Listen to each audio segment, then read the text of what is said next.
ഇല നക്കിയവൻ്റെ ചെറിയ നക്കിയവൻ എന്നൊരു പ്രയോഗമുണ്ട്. അതുപോലെയാണ് ഒന്നുമില്ലാത്ത ആലംബഹീനരായ ആളുകൾക്ക് സർക്കാർ നൽകുന്ന ക്ഷേമ പെൻഷനിൽ കൈയിട്ട് വാരിയ സർക്കാർ ഉദ്യോഗസ്ഥർ. 1458 ഉദ്യോഗസ്ഥരാണ് ഇത്തരത്തിൽ ക്ഷേമ പെൻഷൻ അടിച്ചു മാറ്റിയത്. മറിയക്കുട്ടിയും അന്നമ്മയും ഉൾപ്പെടെയുള്ള അമ്മമാർ പെൻഷൻ കിട്ടാത്തതിൽ പ്രതിഷേധിച്ച് പിച്ചച്ചട്ടിയുമായി ഇടുക്കിയിൽ നടന്നത് നാം മറന്നിട്ടില്ല. മറിയക്കുട്ടിക്കെതിരെ വലിയ ആരോപണങ്ങൾ ഉയർന്നു. മറിയക്കുട്ടി ഈ സർക്കാരിനെതിരെയുള്ള ഒരു പ്രതീകമായി തന്നെ മാറി. അതിനുശേഷമാണ് പെൻഷൻ കൃത്യമായി നൽകാൻ തുടങ്ങിയത്. എന്നാൽ ഇപ്പോൾ 3 മാസത്തെ പെൻഷൻ ഇപ്പോഴും പെൻഡിങ്ങിലാണ്.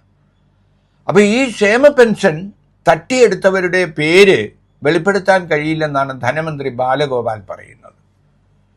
ഏത് പാഠപുസ്തകത്തിലാണ് കുറ്റം ചെയ്ത ആളുകളുടെ പേർ വെളിപ്പെടുത്താൻ പാടില്ല എന്ന് പറഞ്ഞിരിക്കുന്നത്? നമ്മുടെ ഭരണഘടനയിലോ ഏതെങ്കിലും നീതിശാസ്ത്രത്തിലോ അങ്ങനെ ഒരു കാര്യം പറഞ്ഞിട്ടുണ്ടോ?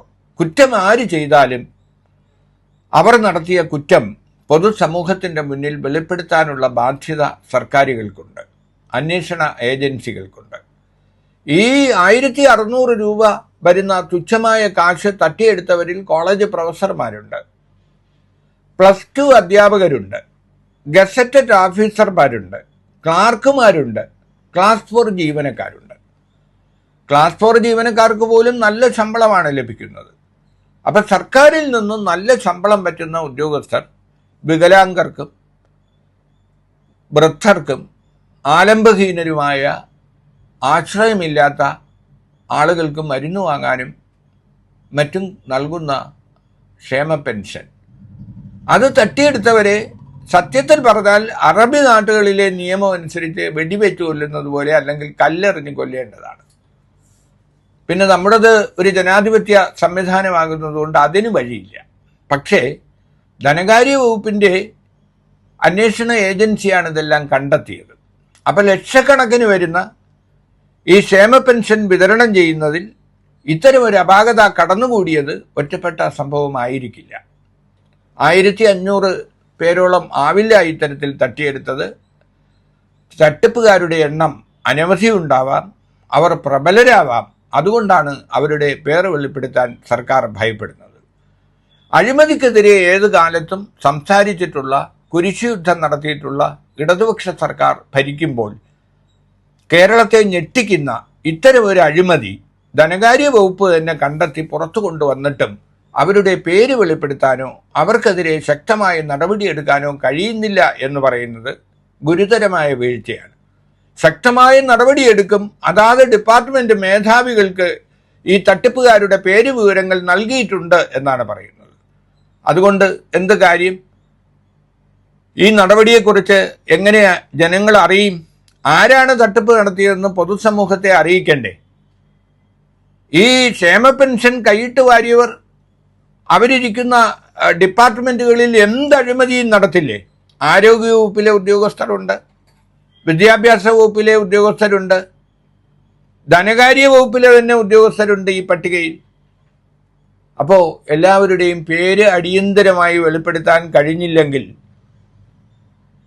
ഇടതുപക്ഷ സർക്കാർ സത്യത്തിൽ മറുപടി പറയേണ്ടി വരും. മറ്റൊന്ന്,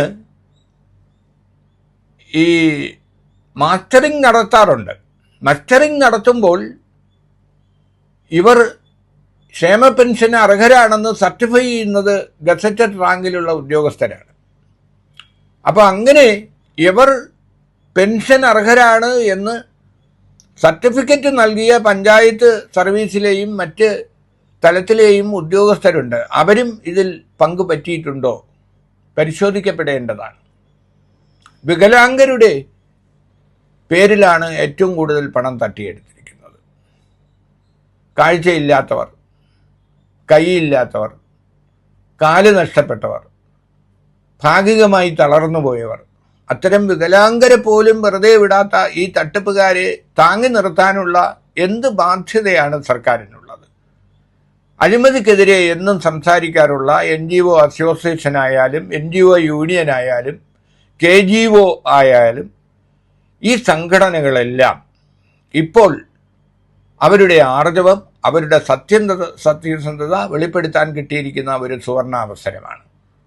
തങ്ങളുടെ ആളുകളാണെങ്കിൽ പോലും ഈ അഴിമതിക്കാരെ തങ്ങൾ ഇനി സംഘടനയിൽ വെച്ച് പൊറപ്പിക്കില്ലെന്നും അവരെ പുറത്താക്കണമെന്നും അവരുടെ പേര് വെളിപ്പെടുത്തണമെന്നും രാഷ്ട്രീയ വ്യത്യാസമില്ലാതെ പരസ്യമായി അവകാശപ്പെടാൻ ഈ സംഘടനകൾക്ക് കഴിഞ്ഞില്ലെങ്കിൽ അഴിമതിയിൽ നിന്ന് നമുക്ക് ഒരിക്കലും മോചനമില്ല.